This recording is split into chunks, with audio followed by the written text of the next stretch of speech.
Welcome back to the Yahoo Finance All Market Summit, sponsored by Northern Trust. Reid Hoffman is one of the most prolific tech entrepreneurs of our time, having co-founded LinkedIn and now investing in the future of society as a partner over at Greylock. Hoffman is also a champion of leadership improvement and just doing things a better way. Joining us now is none other than Reid Hoffman. Reid, always nice to get some time with you. Thank you for doing this conference. We really appreciate it. So let's start in tech. You know, the title of this conference is New Challenges and New Opportunities. And I think for the audience watching this, one of their biggest challenges is understanding what is going on right now in tech. We see stories of layoffs. We see stories of stock prices falling. In your community, what's the mood and what might happen next?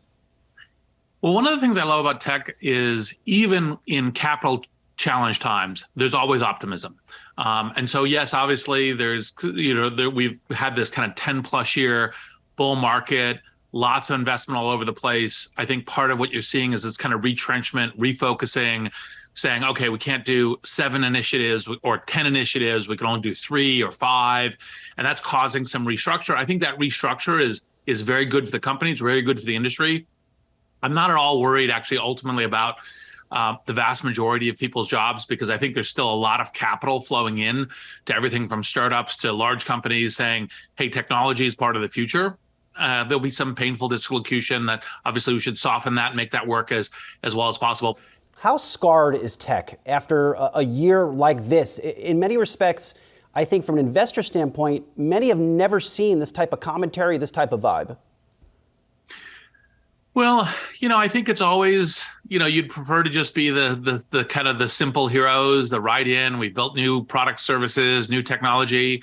Obviously, as technology has become more fundamental through all walks of society and life, you're part of the kind of conversation and melee, which includes not always like, well, hey, is this stuff you're doing with facial recognition tech? Is that scary or alienating? And what should we be doing with it? Other kinds of things as social media and kind of information systems. These discussions, I think, are good because they're how we figure out what we're doing. And I think, obviously, you compound that with the economics, and it's hard, but I think that it's still, kind of fundamentally, like, scarred is, I think, too strong. I think learning, it's kind of what is the kind of old aphorism, what doesn't kill you makes you stronger. I think actually, in fact, generally speaking, I think what you're seeing is lessons being learned and evolution happening. What's one of the good lessons? Well, I think one of the good lessons is to stay very focused. I think one of the things that the 10 plus years of bull market has allowed, kind of like, let's experiment with X, let's experiment with Y, let's experiment with Z, let's just try lots and lots of things. And I think one of the things is say, it is good to innovate, it is good to do new things, but let's go like intensely. It's almost like some of what we learned from Steve Jobs at launching at Apple. It's like, focus on a couple of things that you're launching really intensely and trying to make them as good as possible. And I think that's kind of one of the lessons for investors and executives and employees, and in terms of, don't kind of like spread out like spaghetti all across the field.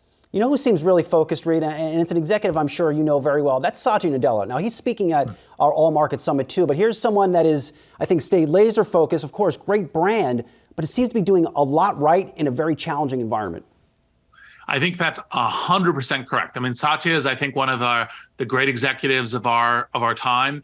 I think the kind of ways that he's going, look, Microsoft obviously has tons and tons of opportunity. How do you focus on building and taking what Satya calls, borrowing from the industry terms, Carol Dweck, et cetera, growth psychology to earn your trust with your consumers, trust with your partners, and be very, very focused on that. And so I think one of the things I've had the honor and pleasure of being on the Microsoft board, working with him on this, is to see, kind of like, okay, we're going to do X, we're going to do Y, we're not going to do Z, and we're going to change these other things to being much more limited and focused in terms of how we're operating. I mentioned on the intro that you are trying to change society, and I really do think you are. Let's start with transportation.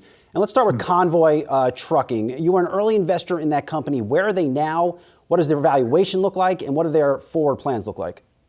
Well, just like any public market, well, they're not public, but any kind of scale technology company, valuations are always a little bit more pressed from the reset of the public markets. That's the index of everything. But they're doing a great job. Their shippers kind of find that the flexibility and the use of mobile phones to track and schedule and do everything and to coordinate with the drivers and to be able to get a much larger fleet. A lot of the convoy drivers are, kind of family-owned, 1 to 5 trucks, and to be able to get those into the really good shippers and the good shipping lanes are all working really well. I think they're doing a great job of kind of like, how do they innovate on, and this is one of the funny things from being a software guy, about physical things like, okay, how do we have trailers so that we can drop the trailer off, make it efficient unload, but pick up another trailer and immediately go on to the next job, and programs like that, which are all kind of a funny form of innovation. But of course, we live in the world of atoms, not just in the world of bits. And so those kinds of innovations are also part of what are simple innovations to the efficiency of the whole system. Another potential winner is Joby, a company you're very familiar with, an early backer there as well. I know they're not helicopters, but take us through this play and what are they trying to disrupt? And when might we actually see these flying over our heads sometime? Well, I hope within a few number of years. Joby's now a public company, so reports on all this stuff in the schedules and in its public filings. And it's funny because part of your questions are revealing, like, I've become somewhat of a not just the how do we transform the network of professionals with LinkedIn, or the network of travel with Airbnb, but also now the network of transport, because you got convoy with trucks, but you also got, like, how do we take how we're working with cities and make them 3D, so that now, as opposed to, like, how do you get to the airport in a environmentally friendly way, not with the vagaries of traffic, and how do you essentially add this third dimension to commuting, to to and from the airport, to and from other transport, across places where bridges would otherwise be kind of super tight and have, like, these traffic congestion points. How do you ease all this up? Because, by the way, as you begin to get the kind of the flying in these electric cars, the Jetsons, helicopters, in an environmentally friendly way, it will also help everybody because of the ease of congestion. And so, obviously, I'm looking forward to being able to ride in one. We're still in a place where it's only test pilots, but they're super quiet and they're super safe. So the goal is there to create an Uber for the skies. Yes, exactly. So I know AI is very near and dear to your heart. Elon Musk, he's trying to roll out, you know him, he's a good friend of yours, trying to roll out these robots, I think Optimus robots, to just help make things, I would imagine, faster. Is that a reality? Are we looking at a future where the factory floors are things that look like me, just in robot form? I think that's a when, not an if. Although I also am a great optimist on how a lot of the kind of AI technologies are actually going to be human amplifying. I mean, we already see this as you automate factories more. There's a lot more jobs for humans as well. Now, obviously, the productivity goes up of like, for example, in Amazon and sort of package coming out of the factory per kind of per human being there. And so you up productivity. That's, of course, how productivity is generated and society benefits from it. But I think there will be a lot of roles for humans too. But I do think this kind of humanoid robot, once you're beginning to get the software right and all the AI and the things that, like, OpenAI and Microsoft and other folks are working on, that will actually, in fact, create great enhancements and amplifications on the factory floor as well. What are the dangers to having this type of technology walking around? Well, I don't think people normally kind of worry about things like kind of like military, like autonomous weapons and that kind of thing. And I actually think those worries are not as significant, are not the real worries. I think the real worries are hands of AI and bad actors, cybersecurity, other kinds of things like that, as the kind of key things. So on the humanoid robots, I think the real question is, how do we transition as society? Just like when we move from agriculture into manufacturing, and now we have 4% of the workforce in agriculture, where it used to be 80%, how the workforce will begin to transform again when you have these kind of AI amplifiers in manufacturing and other kinds of things, and robot amplifiers what does that new world look like, and what does the transition look like? Because the transition from agriculture to manufacturing in the cities was actually quite painful.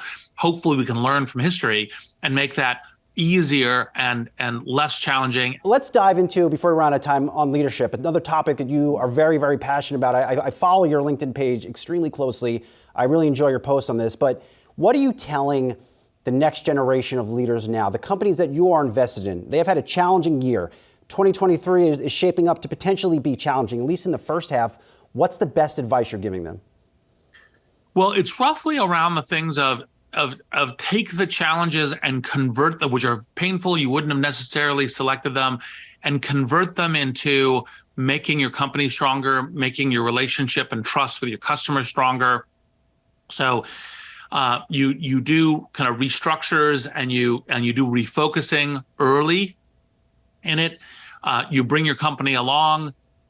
If you have to do a reduction in force, you do it compassionately. I think Brian Chesky at Airbnb has shown how to do that. Kind of as one really, really good example. And what you do is you don't do it as a, like the market's doing us to this, or you do this as this is our chance to learn and be better and stronger as an organization, and as we play a role for our customers and society. When you talk to folks, do you see mistakes popping up, that there's a common thread of things that they shouldn't be doing in this environment, but are now starting to creep up? Well, some of it is is only playing defense versus offense. So only kind of worrying about like the downside as opposed to how do you strengthen. Another is sometimes making changes too late and kind of just hoping that, because, look, the market will, in the future return to kind of, after you kind of this kind of contraction will return to, paying attention to the future, and technology swings more intensely with that to both positive on the upside and more challenged on the downside. And that will happen, but make the decisions early. Not doing it in as a compassionate way, which is to say, how do you say, whether it's Brian Chesky or Reed Hastings or others, how do you say this as compassionately to employees and families as you're making these changes as possible? Those are kind of, I'd say, standard things that people should pay attention to in this. And then obviously the specifics depend on the specific company, the specific industry, the specific people. Lastly, Reed, one question from the Yahoo Finance ecosystem that they were curious about from you. LinkedIn, in its present form, is this what you always imagined it to be? Well, I'd say we're still on journey to what I imagined it to be. And Ryan Roslansky and the team are great innovators and leaders of this.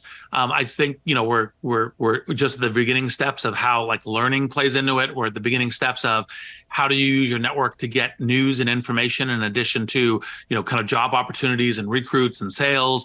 I think we're just at the very beginning days. And matter of fact, just 2 weeks ago, I was chatting with Ryan about some interesting things about like what we might do next year, the year after. And so I'd say my hope is the best is yet to come. Do you want to share them?